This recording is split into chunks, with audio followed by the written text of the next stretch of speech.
What up, gamers, anime and manga fans of Shonen Jump? You're now in tune to another episode of Winds of the Far East. I'm the East Wind.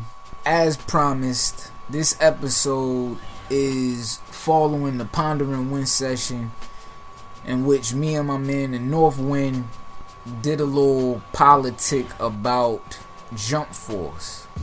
This episode of Winds of the Far East will be an analysis of the game. Before I get into that, I want to set the record straight real quick about a couple things that was stated in the Pondering Wind session.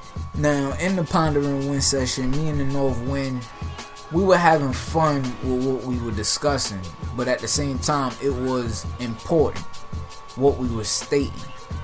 So the first thing I want to set the record straight on is Ronin Warriors.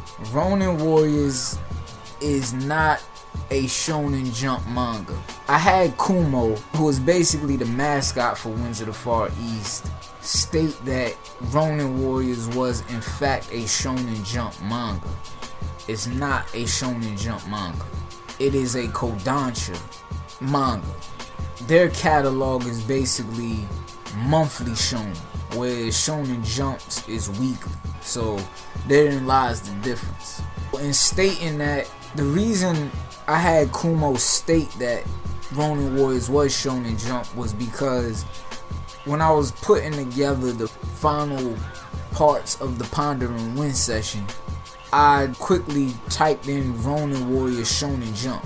And for whatever reason, Shonen Jump was in the description for Ronin Warriors, so I just ran with it. I should have double checked it.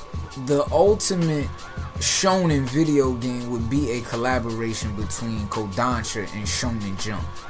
That way, Ronin Warriors could be featured, and Attack on Titan, which my man the North Wind brought up, that the fact that he wanted to see characters with unique fighting styles. So Attack on Titan, if Eren was featured, his fighting style would be super unique. It would be dope. And the fact of the matter is, Shonen Jump and Kodansha have collaborated before on the manga front. So I don't know what it would take, because Shonen Jump did turn down Attack on Titan. It might be some type of animosity there or something. The next thing I want to set the record straight on is Dragon Ball editions. Now, in the Pondering Wind session, I kept saying that who else would you add to the Dragon Ball roster? A lot of people probably took it. Is he saying nobody else in Dragon Ball can be featured in Jump Force? And no, that's not what I was saying. I meant as far as the Z Warriors go. As far as the Z Warriors go, you can't get stronger than Goku and Vegeta. That's fact. A lot of people right now will probably be like, well, they just added Piccolo. He's a Z Warrior. Yeah, Piccolo is a Z Warrior.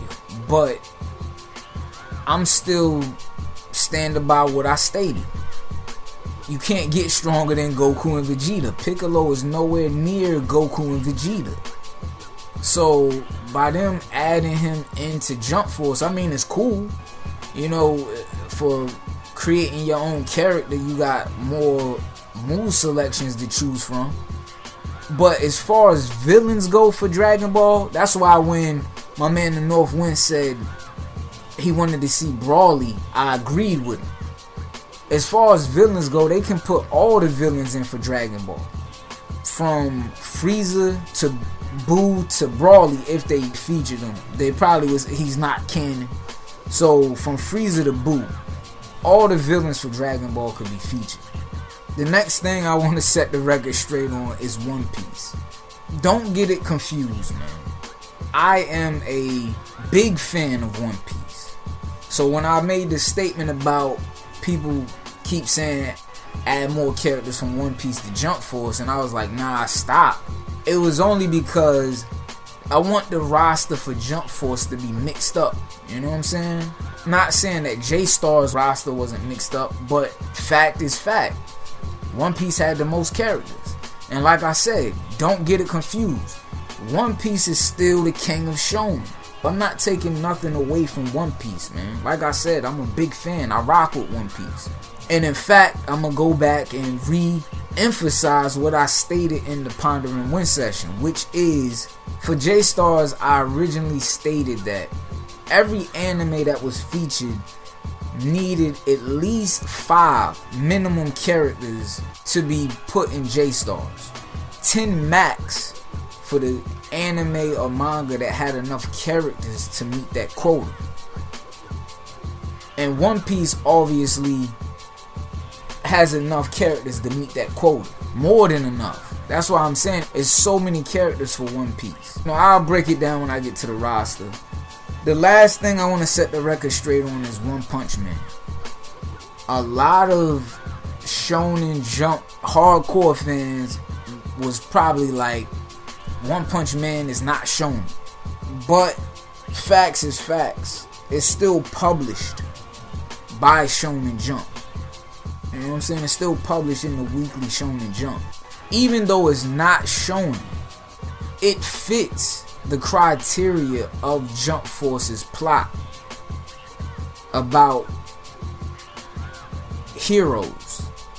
The product manager stated that, to paraphrase, because I don't know it word for word, but he basically stated that think of any manga hero in Shonen Jump that's published by Shonen Jump, and that's the type of character that would be in Jump Force.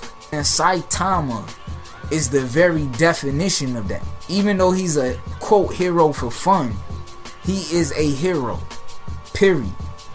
I'm gonna just come out and say he should be featured. One Punch Man is the one manga that they should make an exception for and put him in the game. Put those characters on the roster. Just cause of that simple fact. With all that being said, before I actually jump into this analysis 100%, let me make a couple clarifications. The first joint is, this is going to be a lengthy episode of Winds of the Far East. But, as always, I'm going to be concise and to the point.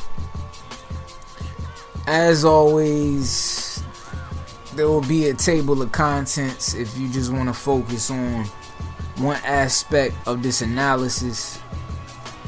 But, as I always state, you know, for the logical gamers, I would recommend that you listen to the entire episode to fully comprehend the analysis. You know what I'm saying? But like I said, you know, if it's just one aspect you want to check out, the table of contents is there. That being said, there's 2 more things I want to clarify real quick, and then I'll jump into this analysis 100%. The first of the 2 is, a lot of you right now are probably like, how can you do an analysis of a game that's not even out? And my answer is pretty simple.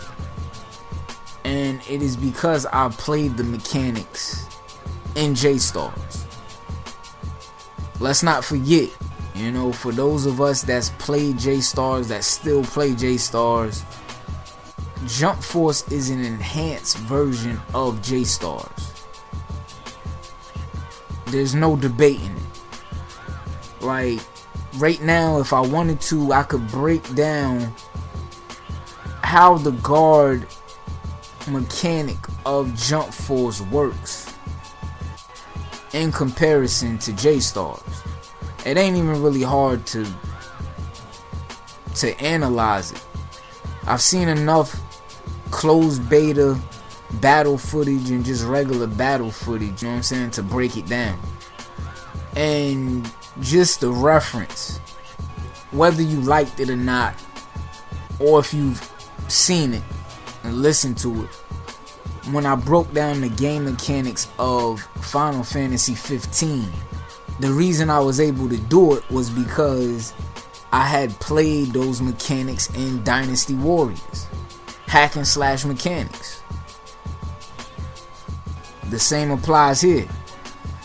Now, for example, being a logical gamer or analytical gamer, I can't analyze something that I have never played the mechanics for. For example, Kojima's Death Stranding. If anybody, big reputation, small reputation, came out and said they were able to analyze Death Stranding's game mechanics, they would be lying, flat out. We, as gamers, until they show definitive gameplay, you have to assume that you've never played a game like Death Stranding. So I can't analyze that. I wouldn't analyze it. You know what I'm saying? But if I played the mechanics and it interests me, more than likely I'll do an analysis of it. The second thing is, a lot of you are probably like, why are you doing the analysis? And the reason is that the potential for jump force is immense. All caps for immense. As a finished product, i.e. 100% complete. And that's why I said I recommend you listen to this entire episode to fully comprehend what I'm about to state, to see just how immense that potential is. So with that being said, let's jump into it, man. So the first aspect I want to talk about is basically what me and my man Northwind stated in the Pondering Win session, which is the one health bar mechanic. The product manager stated that using one health bar for 3 characters would cause players to use strategy. Where he got this from, I don't know. But that is a blatant oversight. One health bar will not cause players to use strategy. It's the opposite. It comes down to who can deplete whose health bar first and nothing more. The use of such a mechanic raises an obvious question, which should be answered. The question being, why doesn't each character have their own health bar? The data they would have given the other 2 characters health bars, they are using it for something else in the game. My theory on it, like I said in the Pondering Win session, is that they're using it for the created character. That being said, let me put this mechanic in perspective. If the law of this one health bar mechanic was that the first character you picked was the quote leader of the 3-man team, and that first character lost, it would make sense. It would be logical for the other 2 characters to fold. For example, let's just put it in One Piece's world. If Nami and Usopp saw Luffy lose, Nami and Usopp would basically give up. You know what I'm saying? Luffy is the leader of their squad. However, the law I just stated doesn't apply, since if you were to switch to your second or third character, the result would be the same. In order for the law I stated to be in effect, each character would need their own health bar. To put this visually, I'll use Nocturne. Note my party is 3 characters, each character with their own health bar. Once Hitoshira's HP is depleted, the 3 character party is defeated, despite the other 2 characters still having HP. Traditionally, any 3 vs 3 fighting game required all 3 characters to be defeated individually. Marvel vs. Capcom 2 is perhaps the perfect blueprint to said genre specialty. Spike's Budokai Tenkaichi 2 follows this same format for a 3-on-3, as well as Warriors Orochi 3 which I stated in the Ponder and Win session, and that's not even a fighting game. But in its duel mode, you have to defeat all 3 characters. Any fighting game that features trio-based combat should adhere to the tradition that the individual characters who make up the team must be defeated individually to win. A perfect example of this is Tekken Tag. In a 3-on-3 setting, each character must be defeated in order for a winner to be determined. If you go back to the 7th gen with Xenoverse, it was mainly a 3 versus 3 fighter. In order for you or the computer to win, all 3 characters on an opposing side had to be defeated to claim a win. I can't emphasize this enough. The mechanic is flawed, and battle-wise, whether in story or versus, player irritation is going to be rampant. To put a battle sequence from Jump Force visually, I'll use Resonance of Fate, as was shown in the Ponder and Win session, in which all I have to do is defeat the leader to win. In this demonstration, note that it's literally a 3 versus 3, and I won despite the other 2 characters on the opposing team having full health. This is exactly how Jump Force battles will be if a player never switched characters and lost with the first character. That leaves 2 characters with full health that should allow a chance for a comeback, or at least a classic battle. The product manager stated that they didn't intend for Jump Force to be a esport fighter, and this is the reason why. Players in esport arenas, or that's part of esport leagues or whatever, they would immediately complain about that. There is no strategy for this. Like I just said, there is no comeback. Once you're down to your last speck of energy for that round, you might as well hang it up, man. If your opponent has basically almost a full health bar, and you only have a speck of energy, that's the end of the round for you. In J-Stars, the 3 versus 3 mechanic was present. It was just done slightly different. Instead of 3 individual characters being defeated for a win, the opposing team had to lose what's equivalent to a 3-round fight. The thing to note here is that each character has their own health bar. Somebody will bring up Jump Force, the matches are 3 rounds, which is true. It still doesn't change the fact that the other 2 characters on the team do not have a health bar. In stating this, there is something to note. From all battle footage that I've seen of Jump Force, it appears that the 3 characters are intertwined somehow, and that unlike J-Stars, they don't actually they don't have their own separate space. Like, it seems like they all share one realm of existence, and when the characters are switched out, they're phasing. Like, the characters, if you tag out or whatever, they're phasing in and out. And the product manager did state that there were cooldown periods when you swapped out characters or whatever. And it's in Budokai Tenkaichi 2, a cooldown period. You had to wait for basically that tag bar to charge up in order for you to be able to switch out a character, you know? And that's understandable. That's not the issue though. The issue is that one health bar representing 3 different characters.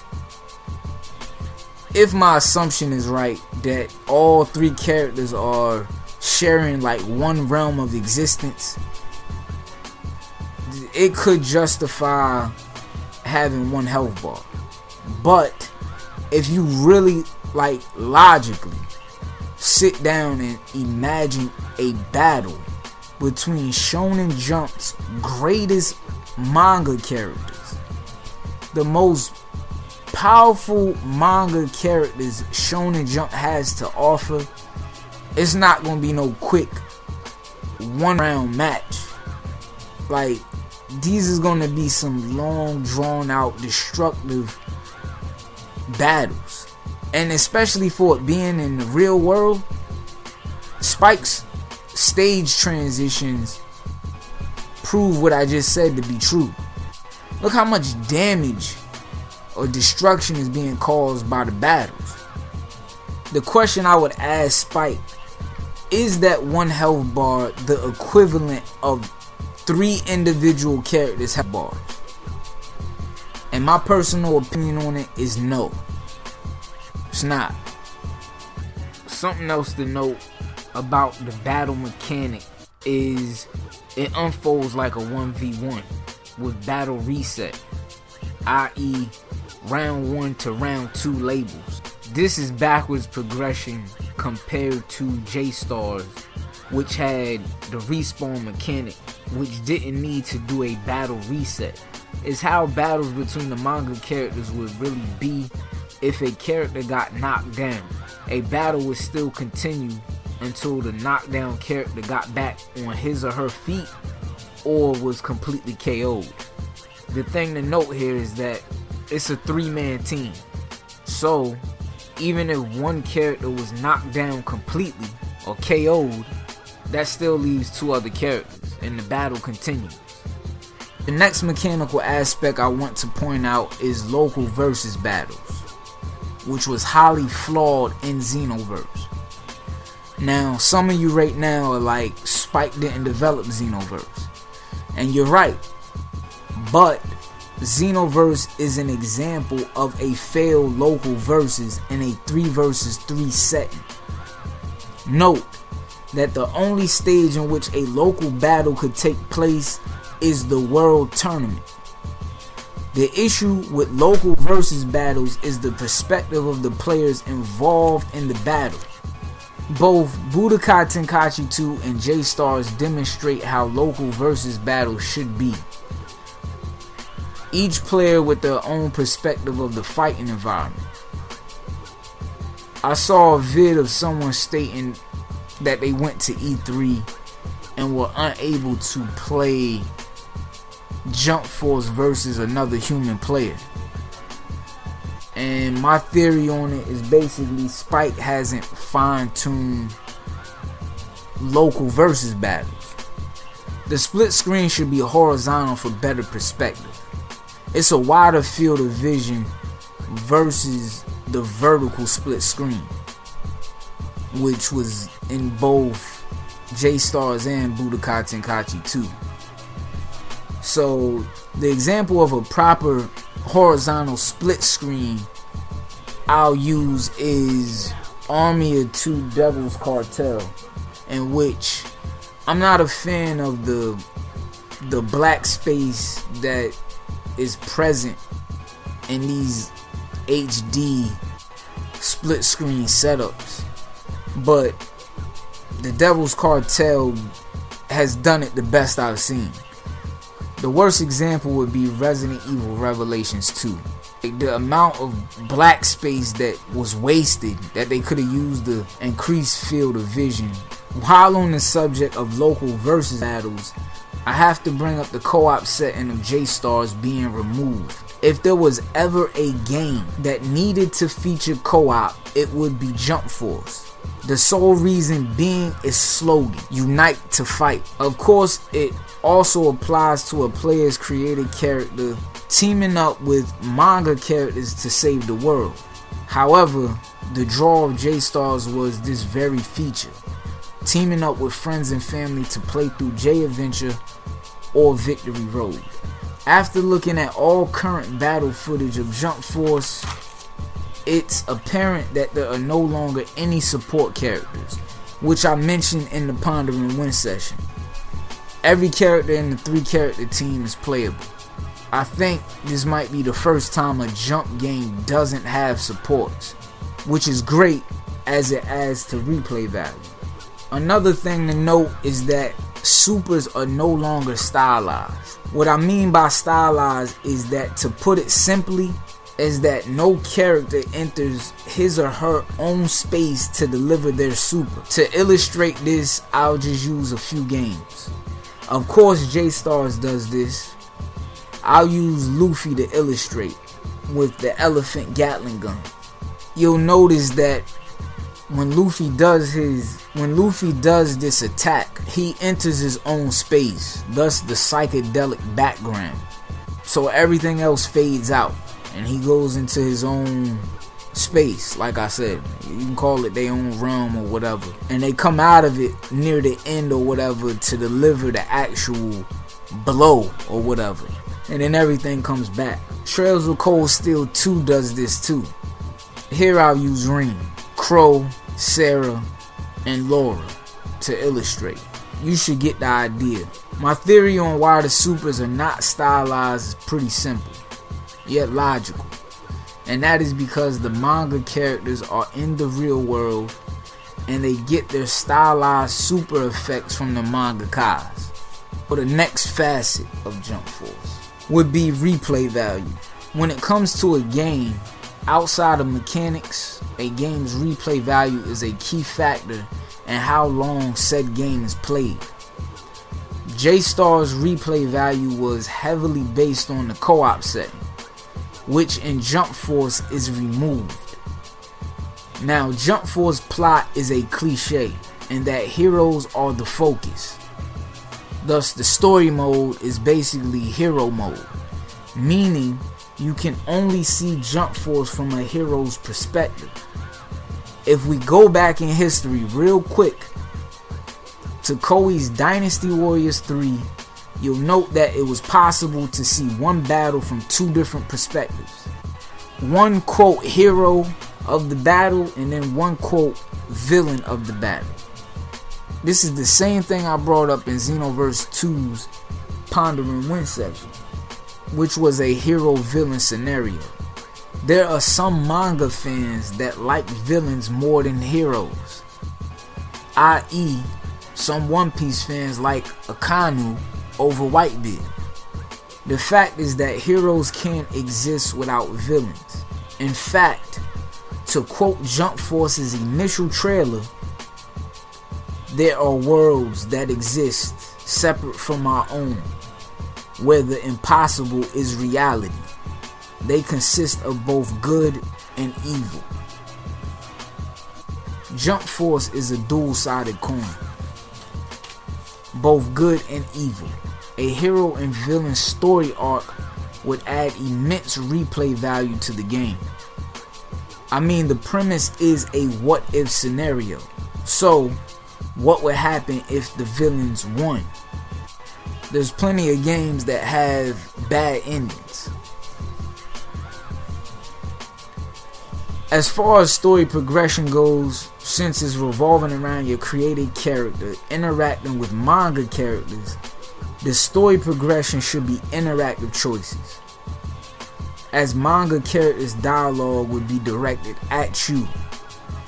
If said progression is used, the choices made should alter certain aspects of the story for that specific playthrough, thus adding on to the game's replay value. In J-Star's, side quests were pretty prominent. However, they were all pretty generic. And stating that, there was one side quest that stood out to me when I first saw it, and that is the Hollow Infestation. Of course, in the end, you never see a Hollow. So in Jump Force, if it features a side quest system and a redo of the Hollow or a new Hollow side quest, actual Hollow should be featured and battled. Logically, based on the story, certain elements of said mangas should be seen in the story.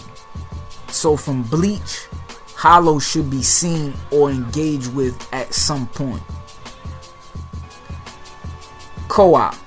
I know I've already brought it up, but it really affects the replay value of this game. Spike could have expanded on this with team creation. I mean, you can imagine the friends and family you would team up with to save the world. Both offline and online team creation. Couch co-op, which has all but disappeared. Not only being able to play story in co-op, but to battle against other teams online. Again, it's an issue of replay value. While I'm talking about co-op, I have to bring up the fact that Jump Force has a lobby. Now the question is, what is this lobby for? I know this lobby is not just for online versus battles. That would be ultra trash. I'm getting the feeling that the lobby is for online co-op, and if that's the case, it is trash. Co-op's origin is couch co-op. Co-op started with two friends being able to be in the same room and play through story mode together.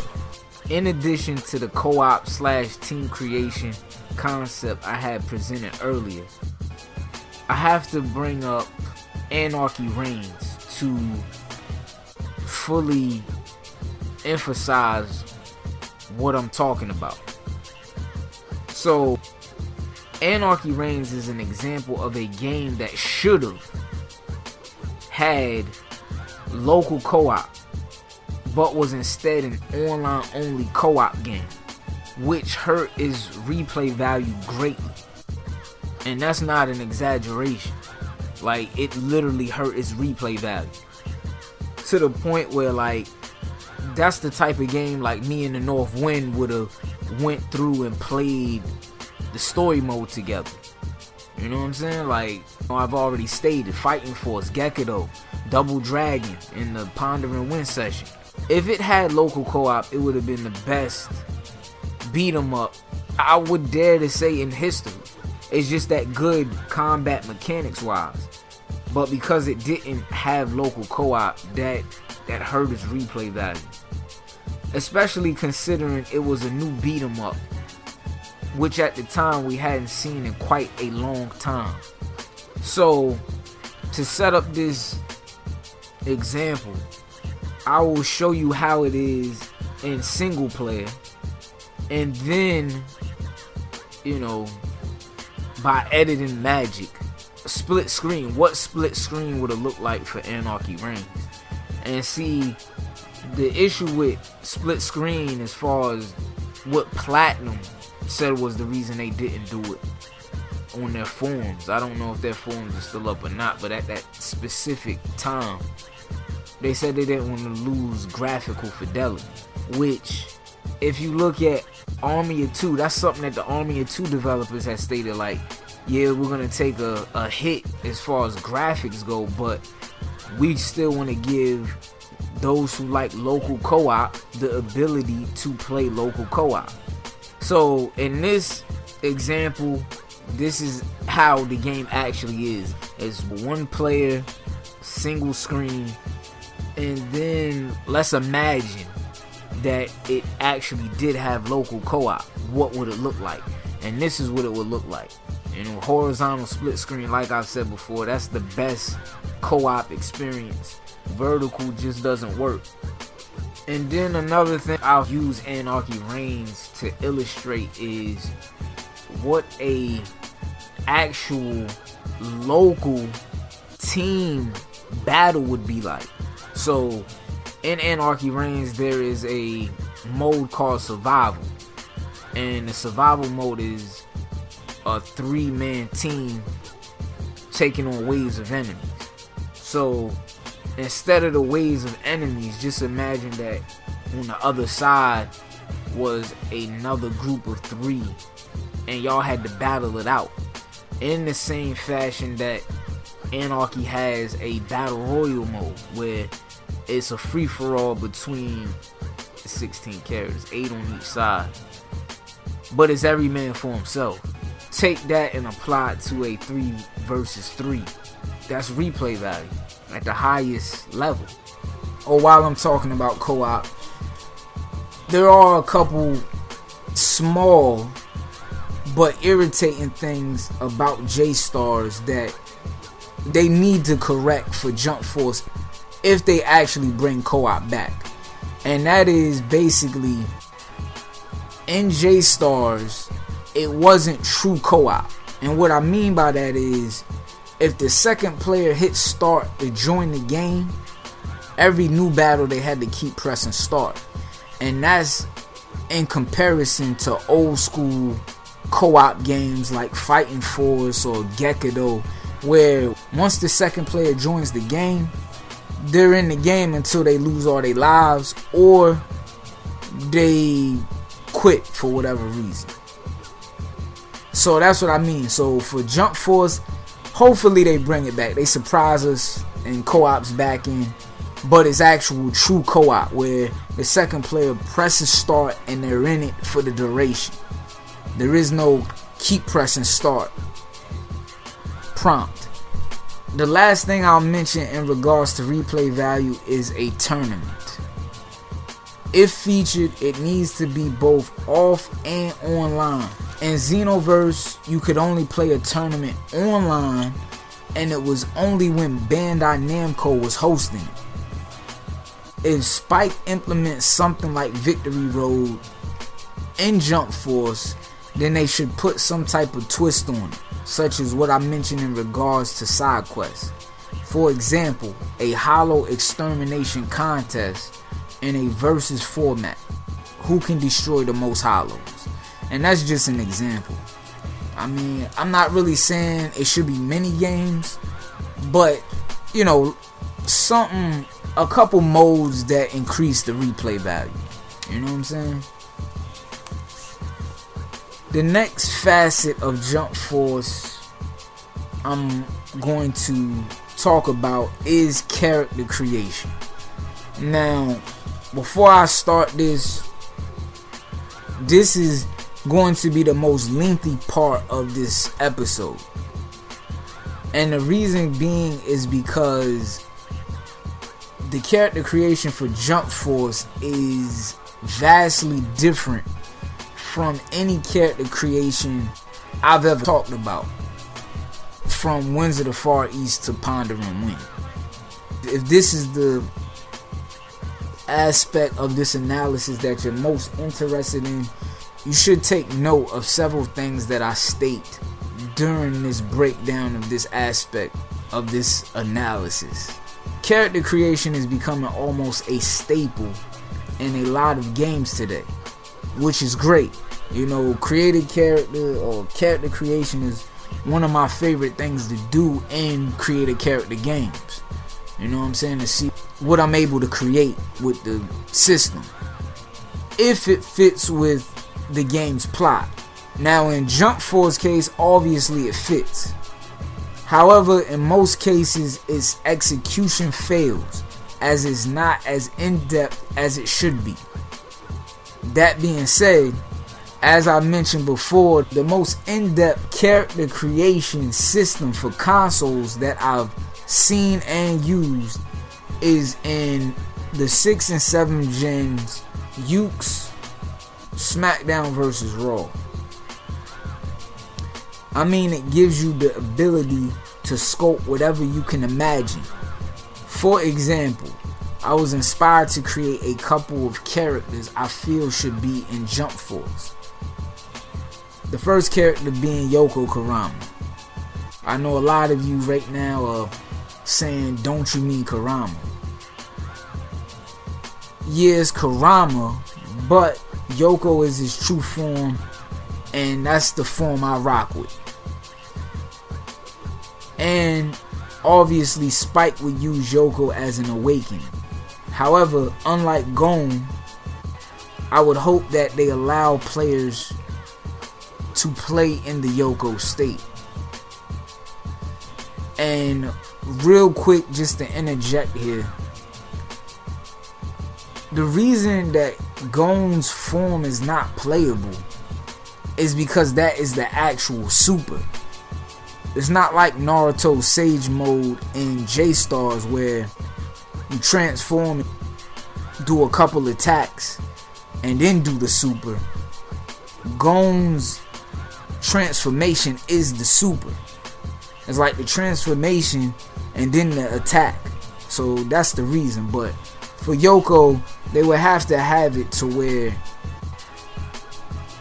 it's like Naruto Sage Mode. The second character I created is Yororichi. As far as females go from Bleach, I feel like she's the illest. Like, she's the ultimate female for Bleach. Both of these characters took a little time to make, but in the end it was worth it. The only thing my man Yoko lacks is a foxtail, which is something that isn't featured in SmackDown vs. Raw's accessory list. That said, Jump Force character creation system, unlike Xenoverse, needs a vast selection of faces, hairstyles, eye styles, and body types, all of which are only the surface. There's another layer that is needed, and that is the ability to fine-tune said traits on an in-depth scale. As I stated in the Pondering Win session on Xenoverse 2, the thing that makes SmackDown vs. Raw's character creator so deep is the numeric scales, which give you the ability to really detail your character. This is everything from face, hair, eyes, and body. The point being, Jump Force's character creator needs to be as in-depth as Yuke's SmackDown vs. Raw or deeper. The product manager for Jump Force stated that the teaser avatar was wearing Luffy's outfit with a red hairstyle. The question is, can players mix and match clothes of their favorite manga characters, i.e. Xenoverse, or only cosplay them, i.e. only wear said manga character's outfit? Now, like I said in the Pondering Win session, I saw a character that had Blackbeard's coat on with some jeans. And to reiterate, it wasn't Luffy's sash, it was actually Blackbeard's sash. The coat, shirt, and sash were all Blackbeard's, but the jeans was different, because Blackbeard wears like tights, like black tights. I'ma still stick with what I said on that too, which is that you can mix and match the clothes. As far as clothes go, there should be original clothes, all with color palettes, including manga characters' clothes. So, for example, you know what I'm saying, like on Xenoverse there were some original clothes. It wasn't a lot, but there were at least some. As far as Dragon Ball characters' clothes having color palettes, that's something I brought up in the Xenoverse 2 Pondering Win session. That wasn't possible. So in Jump Force, that needs to be in there. So if you got Luffy's outfit, you should be able to change the entire color scheme of all parts of it, from the shorts to the vest. That aside, the product manager also stated that players would be able to pick style of combat and techniques for created character. The question is, how in depth is this process? Can you mix and match techniques like what was done in Xenoverse, or do you have to use preset movesets? Is it possible for players to create their own super move by combining different parts of manga character supers? For example, in Yuke's SmackDown vs. Raw, for all moves that was available, you could take and create your own quote super or finishing move by combining the different parts of different moves. So that would be super dope if you were able to do that in Jump Force. Now, more than likely it's probably not going to be in there, but if it was featured, it would be super dope. The second question, which is super legit, will created characters be able to use weapons? And this is another front that Xenoverse failed on. Yo, Bandai Namco, man, y'all peep the Xenoverse 2 Pondering Win joint? It's cool. Y'all brought the fighting style, fighting stance joint in. I'm glad y'all listened, man. You know, I wish I had to put it in on Xenoverse, but Jump Force, its potential is greater. The final aspect of character creation I'll mention is awakenings. The question is, will created characters have the ability, if not is quite the negative, since the majority of protagonists from manga have some type of hidden potential, i.e. a trump card. Some might make the statement that said mechanic would make created characters OP. However, if you note said power applied to manga characters, you would realize it wouldn't. The awakenings of said characters have grown over the course of said character's initial awakening, i.e. Luffy's 2nd gear to 3rd gear and now 4th gear. Of course, this also applies to Goku and Vegeta with their Super Saiyan state, going from base Super Saiyan to Super Saiyan 2, and in Goku's case, canon wise for Z, he reaches Super Saiyan 3. Now both him and Vegeta can go Super Saiyan Blue, which technically for Goku would be Super Saiyan 4. So if you apply said mechanic to created characters, obviously the awakening should have a leveling mechanic. A limit on leveling should definitely be applied. Maybe between 5 to 10 max. The reason being is that the created character should be leveling outside of awakenings, i.e. Xenoverse. What I mean by leveling is said awakening plus 1 until it reaches its max. So, 2nd gear level 2, 2nd gear level 3, and 2nd gear level 4. Along with awakening, a corresponding trait should be in place, i.e. 2nd gear level 2, and the corresponding trait being a longer time in 2nd gear. 2nd gear level 3, stronger physical attacks, etc. You get the idea. Now after stating that, someone might say, what about 4th gear and Super Saiyan Blue? It's entirely possible, more than likely, that selecting these awakening states for created characters will be in place. However, in my personal opinion, I feel the best way to create a unique character in Jump Force would be to use abilities of said character which they no longer use. So, for example, Luffy's 2nd gear, he's using 4th gear now, so more than likely he wouldn't be using 2nd gear, so they wouldn't have to do much. It's in J-Stars, they could translate it into Jump Force, and players could use that to set themselves apart from the manga characters feature. That being said, theoretically, I wonder if it would be possible for a created character to activate 2 awakening states and maintain both forms. Now in the Pondering Wind session, I brought up the hollow armament 2 awakening form. It's not just limited to that. That's just an example. So I'll throw a couple other examples out. You know what I'm saying? You can imagine for yourself.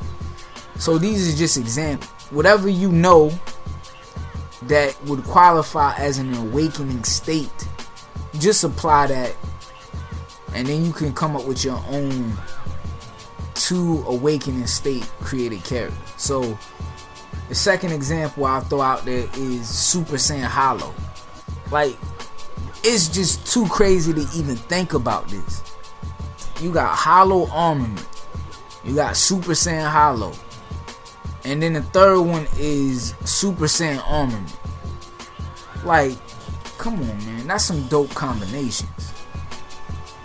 That's if it's possible to mix and match the awakening states of the manga characters in Jump Force. I would go so far to say that this would be the ideal ability to give the created character in order to set him or her apart from the manga characters. That's just a fact, man. I did see one video where the person stated that the created character would be too OP if they were given an awakening state. But the majority of games that feature a created character system, in the end, the created character technically is the most powerful character. Like, logically, it's not even debatable. The created character for Xenoverse is essentially the strongest character in the game. The first Xenoverse. I don't know the story of the second Xenoverse. I don't care to know the story. But in the first Xenoverse, the created character basically is the hero. The created character was able to clash with Demigod and in the end destroy him. Multiple Western RPGs, the created character is the strongest character. I wouldn't have a problem with that, because the thing that individual was failing to realize is that the plot of Jump Force about the manga world merging with the real world, the properties, the elements that make up each of these individual mangas all would apply to the real world and to that created character, whether you actually put yourself in Jump Force or you have a anime character that you always wanted to create, but maybe you ain't have the artistic ability to draw the character. Jump Force is your chance to create that character. But the created character, all manga laws would apply to that character. Thus, the reason you're able to mix and match different techniques from different characters. So, logically, if you think about that, the created character is the strongest character. None of the other manga characters can draw from all the manga elements that have merged with the real world. They only have access to the manga element that's to their respective manga. For example, like One Piece. And it's the same like if they stepped outside of their world, which in this case they are outside of their world, but if they stepped into another manga's world, One Piece, for all the fans of One Piece, you know that One Piece is comprised of several layers when it comes to battles. So you have Devil Fruit users who, outside of their manga and enter another manga's universe, they would still have the Devil Fruit properties because it's one and the same with them. Now, if just a regular character from One Piece stepped into the world of another manga and they possessed hockey, like armament hockey, and they went up against a character that was native to that manga universe, hockey's not going to affect them. Let's be realistic. But if a Devil Fruit user were to battle a character from that manga universe, let's just say it was a Akane, the character from that manga universe is going to feel the magma powers of Akane. That's the difference. So that's the example. The created character is able to use all those elements from all those different mangas. What would that make that created character? Logically, a realistic answer. The answer is the most powerful character in that game. Yeah, I don't have to say anything more, man. That proves my point right there. On to the last facet of this analysis, and that is the character roster. This is probably the facet of this analysis that you're most interested in, which is cool, you know what I'm saying? Like I said in the Ponder and Win description, a lot of people just put together a wish list. Before I start this, let me state a couple things. First, I'm only going to mention characters from mangas I'm familiar with. So if I don't mention a manga that you know characters from should be featured in Jump Force, don't take offense to it. It's just that I'm not familiar with the manga. Second, the character roster for Jump Force needs 80 characters minimum. The same thing I said in the Ponder and Win session. 100+ characters max. The reason being is that this is a once in a lifetime game, or twice. We got lucky to get J-Stars and now this. But the reality is, another game like this would take either another 45 years or another 50 years. So they need to deliver on this one right here, especially since they built it up the way they did. The biggest thing J-Stars lacked, like I said in the Pondering Win session, was a bigger playable character roster. J-Stars only had 39 playable characters, and total characters featured were 52. That being said, Jump Force's roster has to exceed 52 characters. So that being said, the final thing I'll say about character roster in relation to character creation is that if a character you wanted to see is not in Jump Force, with the character creation, it's possible that you could create a mock version of that character. So in my case, if Yoko Kurama or Kurama's not in Jump Force, I could make a mock Kurama or a mock Yoko Kurama. But the thing to note is, more than likely, you're not going to be able to make their super. Use a character's super that is the equivalent of the actual character's super. You might be able to come close, but not like if the actual character was in the game. So that is something to note, and that is the same case for Dynasty Warriors, Empires. If there was ever a character that was absent, you know, hardcore Dynasty Warriors fans would create that character. The difference with that is that the moveset for that character, or the moveset for that character, would more than likely be in the game. So they could actually create like an actual legit mock version of that character. But that's just something I wanted to throw out there. If your favorite character is not in the game, you could make you a mock version of that character. Technically speaking, every character in J-Stars, both playable and support, should be playable in Jump Force. It's not even like debatable. There are some exceptions, which the first thing I'll state is the support. So in the Ponder to Win, I just made it seem like all the support should be playable, and that's not the case. Some of the supports, which Hisoka and Rukia, are now playable. Rukia shouldn't have been support in J-Stars. You know, she should have been playable, just outright. It was 13 support minus Hisoka and Rukia. That is 11 support characters left. Now, an example of a support character from J-Stars that does not need to be playable, they just not viable battle-wise, is Skeet Dan. I can't see them fighting. Like, I don't, So it's a couple of support characters like that from J-Stars.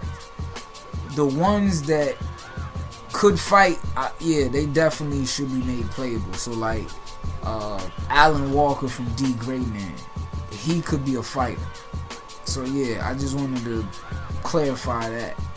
So with that being said, I won't be saying every character from J-Stars, just emphasizing certain ones.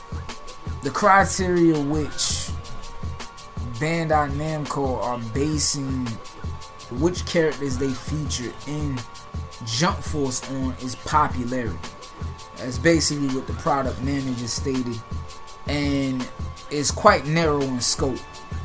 You know, it's real limited. It's almost like the most popular manga, they just gonna fill the roster up with all them. Like I said, 10 max. They shouldn't exceed 10 characters for any given manga. 5 minimum. That aside, the first thing I want to address about the character roster is female characters and the mechanic of Sanji's weakness. If you note what's been shown of Jump Force so far, you'll see that there are currently 2 females in Jump Force.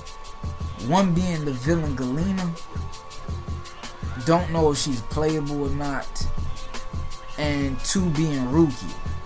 If we look at this as Galena not being playable, then that means there's only 1 playable female, which is trash.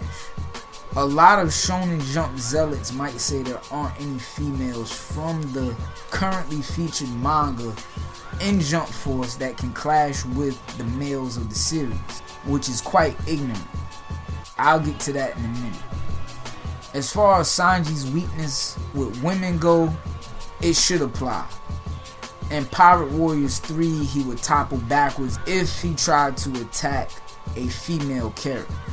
Maybe in Jump Force he would have a cinematic nosebleed, since Jump Force is using cinematic rushes and such. The moment you've all probably been waiting for: an objective character listing for Jump Force.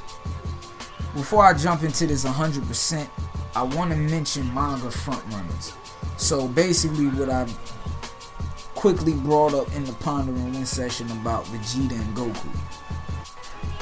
What I mean by frontrunners is characters who are associated with the protagonist of any said manga and are usually with said protagonist on a regular basis. For example, Hunter x Hunter, Gon, Killua, and Kurapika. One Piece, Luffy, Zoro, Sanji. All of whom are featured in Jump Force. All manga frontrunners should be featured, no exceptions. That being said, the first character that needs to make the Jump Force roster is Yoko Kurama, and he completes Yu Yu Hakusho's frontrunners. So hopefully Hiei makes a return up there too. Second is Genkai. She's a female master who can clash with some of the males in Jump Force. The next 4 characters are from Bleach. First is Chad, who is basically Ichigo's right-hand man. Second is Yuririchi. Like I said, objectively, throughout the course of Bleach, I haven't seen a female that can match her. On the villain side, because villains should have their front runners too, it's only right. Grimmjow and Ukiyo should be present as they were Aizen's main pawns. I don't care that Bleach is using the end of the manga or whatever it's supposed to be. The next 3 characters are from Shaman King. Hopefully Shaman King is featured. Characters are basically Yo and Hao Asakura, along with Anna Asakura, who, if memory serves me right, is actually more powerful than Yo. The next 3 characters are from One Piece, and like I said in the Pondering Win session, Boa Hancock is the first one, and the reason is twofold. First, if you note the characters featured from One Piece, they all have haki. Luffy, Zoro, Sanji, and Sabo. Second is the fact that Boa is essentially the official female representative of One Piece. You know, if you know Boa, she will literally follow Luffy to the ends of the earth. She was on J-Stars for that very reason, chasing after Luffy. That being said, if you note my character roster from the Pondering Win session and in this session, you would have seen the 3 admirals, or rather 2 of the new 3 and Fleet Admiral. However, only 1 should be featured. Now, this could get pretty complex, So I'll just keep it simple. Akainu would more than likely chase Luffy. However, let's imagine that he delegates the task to either Fujitora or Kizaru. Now, I'm saying the old names. I know a lot of One Piece fans of the Japanese dub anyways, would say like the names change, like Kizaru is Borsalino now and all that. You know who I'm talking about. And I call them what they were originally called in most cases. Now for Kuzan, you know what I'm saying, I say that because it seems he's cool. Like, so Kuzan kind of fit him. Like, he's a cool dude. But Akainu and Kizaru, I just say they old names. You know what I'm saying? The point being, at least one Marine has to be present. Like, really, if you think about it, you know, the world government has got to be present. Just like in J-Stars, Akainu was there. So, at least one of them. And me personally, I would like to see, I mean, Akainu is, if he returns, it's cool. Like, you know what I mean? Like I just said, more than likely he would chase Luffy, since he's got hate for Dragon. It would be dope to see either Fujitora or Kizaru. And then lastly is Jay Burgess, who is basically Blackbeard's right hand man. The next three characters are from Rurouni Kenshin now, or Samurai X. You know, since Kenshin and Shishio have been revealed, Spike, they beat me to the punch on that one. And Kenshiro too, you know what I'm saying? Getting this analysis out before they revealed what I was going to predict. So, since they've already been revealed, I ain't got to mention them. First is Saito. He should be featured for his motto alone, which is slay evil immediately. Second is my man Seijiro Hiko, but that could be overdoing it power-wise. Seijiro Hiko is the strongest character in the Rurouni Kenshin universe. Lastly is Sojiro, who is the right hand of Shishio. The next two characters are from Yu-Gi-Oh! Like my man in the North One has said, you know, he wanted to see this next character. The first character addition to the already Yami Yugi is Kaiba. He's basically Yugi's eternal rival. The second character is Bakura, or should I say Yami Bakura Merrick. The next character is from Fist of the North Star, Rao. It's simple. He's the antagonist to Kenshiro.